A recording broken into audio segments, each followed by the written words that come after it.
తెలంగాణ ఇచ్చిన కాంగ్రెస్ కి మొదట క్రెడిట్ ఎందుకు దక్కలేదు? ఆ క్రెడిట్ ను తీసుకువెళ్లి మరి కాంగ్రెస్ పార్టీ లీడర్లే కేసీఆర్ కు కట్టబెట్టారా? పార్టీ వారే దిక్కులేని విధంగా చేశారా? చివరకు రేవంత్ పార్టీకి పెద్ద దిక్కుగా మారారా?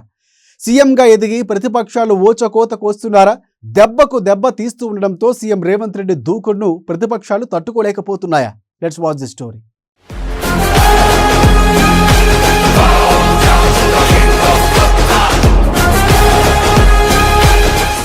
ప్రత్యేక రాష్ట్రం ఇచ్చిన కాంగ్రెస్ కి దక్కని మైలేజ్. రేవంత్ రాకతో పార్టీకి పూర్వ వైభవం.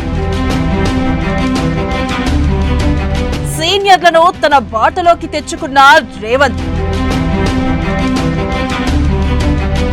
రేవంత్ దూకుడును తట్టుకోలేకపోతున్న బీఆర్ఎస్ బీజేపీ.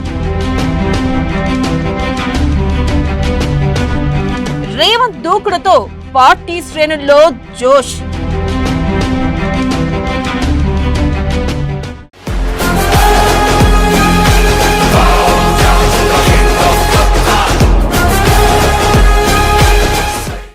యనమల రేవంత్ రెడ్డి సిసలైన రాజకీయాన్ని టీడీపీలో నేర్చుకుని కాంగ్రెస్ లో చేరిన గండర గండుడు. రేవంత్ వచ్చేదాకా తెలంగాణలో కాంగ్రెస్ పరిస్థితి అగమ్య గోచరమేనని చెప్పాలి. తెలంగాణను ప్రత్యేక రాష్ట్రంగా ఏర్పాటు చేసిన పార్టీగా కాంగ్రెస్ పార్టీకి మంచి మైలేజ్ దక్కి ఉండాల్సిందే. అయితే బీఆర్ఎస్ అధినేత కేసీఆర్ ట్రాప్ లో పడిపోయిన కాంగ్రెస్ ఆ క్రెడిట్ ను ఆయనకే వదిలేసి చేజేతులారా నష్టాన్ని కొని తెచ్చుకుంది. ఆ తప్పు తెలుసుకున్న తర్వాతైనా రాష్ట్రంలో పుంజుకునే విషయాన్ని పట్టించుకోకుండా సాగింది. రేవంత్ రెడ్డి వచ్చాక గాని రాష్ట్రంలో కాంగ్రెస్ కు పూర్వ వైభవం రాలేదు.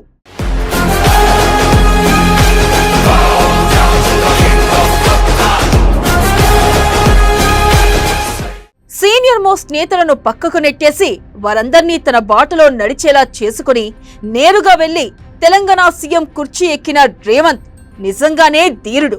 అలాంటి సత్తా కలిగిన నేత అధికారంలో ఉంటే విపక్షాలకు ముచ్చెమటలు ఖాయమే. ఇందులో ఎలాంటి అనుమానం లేదు. అందుకే కాబోలు ఇప్పుడు రేవంత్ కొడుతున్న దెబ్బలకు అటు బీఆర్ఎస్ తో పాటు ఇటు బీజేపీ నేతలు కూడా నానా ఇబ్బందులు పడుతున్నారు. అంశం ఏదైనా గాని రేవంత్ తనదైన శైలి దూకుడు చూపిస్తున్నారు. మాజీ ముఖ్యమంత్రి కేసీఆర్ పై అయినా, కేంద్ర మంత్రులు కిషన్ రెడ్డి, బండి సంజయ్ అయినా, తనకు అడ్డుగా వస్తున్నది ఇంకెవరైనా కూడా రేవంత్ దూకుడు ప్రదర్శిస్తున్నారు.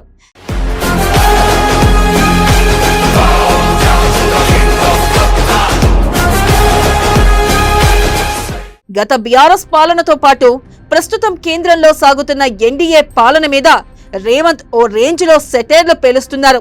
తన పేరు ఎత్తాలంటేనే అవతలి వారు జడిసిపోయేలా రేవంత్ సాగుతున్న తీరు కాంగ్రెస్ శ్రేణుల్లో ఫుల్ జోష్ ను నింపుతుంది. ఈ క్రమంలో రేవంత్ సాగిస్తున్న మాటల దాడికి తట్టుకోవడం అటు బీఆర్ఎస్ తో పాటు ఇటు బీజేపీ నేతలకు సాధ్యం కావడం లేదు. అందుకే కాబోలు కేంద్ర మంత్రి కిషన్ రెడ్డి ఇటీవల ఆసక్తికర వ్యాఖ్యలు చేశారు. రేవంత్ తనపై వ్యక్తిగత విమర్శలకు పాల్పడుతున్నారని ఆయన ఆవేదన వ్యక్తం చేశారు. తాను తెలంగాణకు అడ్డుపడ్డానని అసత్య ఆరోపణలు చేస్తున్నారన్నారు. తానెప్పుడూ పదవుల కోసం పాకులాడలేదని కూడా ఆయన చెప్పారు. తనపై రేవంత్ చేసిన వ్యాఖ్యలను నిరూపించాలని డిమాండ్ చేశారు.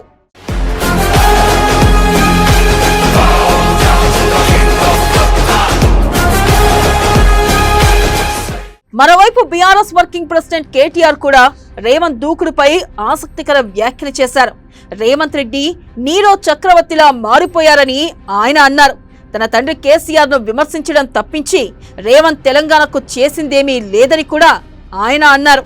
ఈ వ్యాఖ్యలను చూస్తుంటే బీజేపీ, బీఆర్ఎస్ నేతలు రేవంత్ దూకుడును తట్టుకోలేకపోతున్నారన్న విశ్లేషణలు సాగుతున్నాయి.